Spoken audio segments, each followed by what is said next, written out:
My name is Annette MacLeod. I'm a professor of parasitology at the University of Glasgow. My name is Anneli Cooper.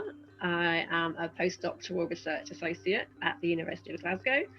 My name is Walt, and I'm an associate scientist, otherwise known as a postdoc in Annette MacLeod's lab. My name is Juan Quintana, and I am a postdoctoral scientist in Annette MacLeod's lab.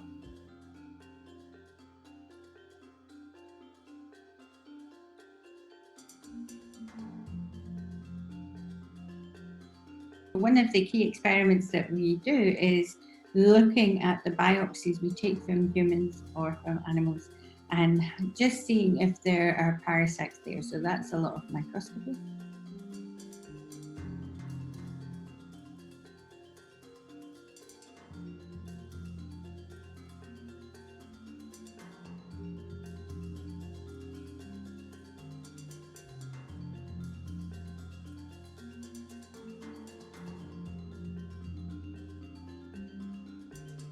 Another experiment we do is grow endothelial cells, which are the cells that line blood vessels, and we grow them in culture, and we put trypanosomes on the top of the culture, and then we count how many come through the bottom.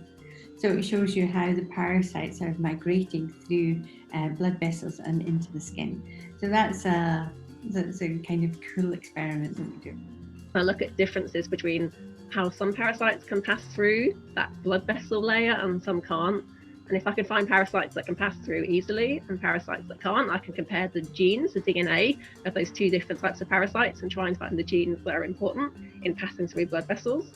And that might help us understand how these parasites can invade the brain or other tissues from blood vessels.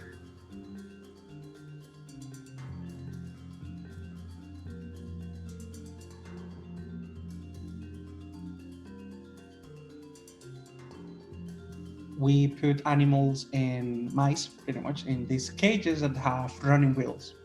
So by using running wheels, we're able to determine when the mice are awake and playing around and when they're asleep. And so I leave them there for a couple of weeks just for them to kind of get used to the running wheel. And then I infect a group of them and I keep another group as a kind of uninfected control, right? And so what I do over time is to see how the behavior of the infected animals is changing in comparison to the mice that were left untreated.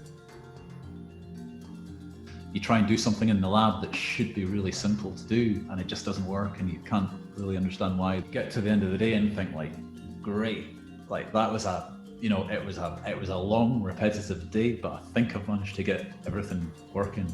Okay, and I'll get halfway home and just have that kind of like draining sensation of like, oh, I forgot to do that thing.